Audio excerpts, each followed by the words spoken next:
ದಕ್ಷಿಣ ಕನ್ನಡ ಸಹಕಾರಿ ಹಾಲು ಉತ್ಪಾದಕರ ಒಕ್ಕೂಟವು ಸದ್ಯ ಲಾಭದ ಶಕೆಯಲ್ಲಿದೆ. 2025-26ನೇ ಸಾಲಿನ ಹಣಕಾಸು ವರ್ಷದಲ್ಲಿ DKMUL ಭರ್ಜರಿ ಪ್ರಗತಿ ಸಾಧಿಸಿದ್ದು ಒಟ್ಟು 10.61 ಕೋಟಿ ರೂಪಾಯಿಗಳ ನಿವ್ವಳ ಲಾಭ ಗಳಿಸಿದೆ. ಒಂದು ವರ್ಷಗಳ ಅವಧಿಯಲ್ಲಿ ಬರೋಬ್ಬರಿ 1270 ಕೋಟಿ ರೂಪಾಯಿಗಳಿಗೂ ಅಧಿಕ ಮೌಲ್ಯದ ವಹಿವಾಟು ನಡೆಸುವ ಮೂಲಕ ಈ ಭರ್ಜರಿ ಲಾಭವನ್ನು ದಕ್ಷಿಣ ಕನ್ನಡ ಮಿಲ್ಕ್ ಯೂನಿಯನ್ ಸಾಧಿಸಿದೆ.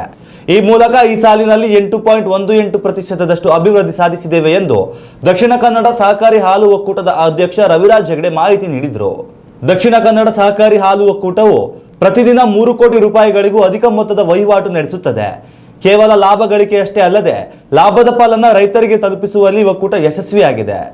ತನ್ನ ಸದಸ್ಯ ಹೈನುಗಾರರಿಗೆ ಸುಮಾರು 23.99 ಕೋಟಿ ಪ್ರೋತ್ಸಾಹ ಧನವನ್ನು ವಿತರಿಸಲಾಗಿದ್ದು, ಇದು ಜಿಲ್ಲೆಯಲ್ಲಿ ಹೈನುಗಾರಿಕೆಗೆ ದೊಡ್ಡ ಉತ್ತೇಜನ ನೀಡಿದೆ. ಕಳೆದ ವರ್ಷ ಪ್ರತಿದಿನ ಹಾಲು ಶೇಖರಣೆಯ ಪ್ರಮಾಣವು ಸರಾಸರಿ 4.07 ಲಕ್ಷ ಲೀಟರ್ ಆಗಿದ್ದು, ಇದು ಕೂಡ 2024-25ನೇ ಸಾಲಿಗೆ ಹೋಲಿಕೆ ಮಾಡಿದರೆ 19% ಪ್ರಗತಿಯಾಗಿದೆ.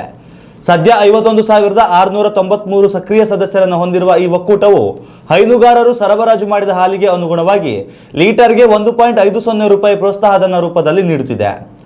ಇನ್ನು ಹಾಲಿನ ಉತ್ಪಾದನೆ ಹೆಚ್ಚುತ್ತಿರುವ ಹಿನ್ನೆಲೆಯಲ್ಲಿ ಹೆಚ್ಚುತ್ತಿರುವ ಹಾಲಿನ ಸಂಗ್ರಹಣೆಯನ್ನು ಸಮರ್ಪಕವಾಗಿ ನಿರ್ವಹಿಸಲು ಅತ್ಯಾಧುನಿಕ ಸೌಲಭ್ಯವುಳ್ಳ ಮೆಗಾ ಡೈರಿ ಸ್ಥಾಪಿಸಲು ಒಕ್ಕೂಟ ಸಜ್ಜಾಗಿದೆ.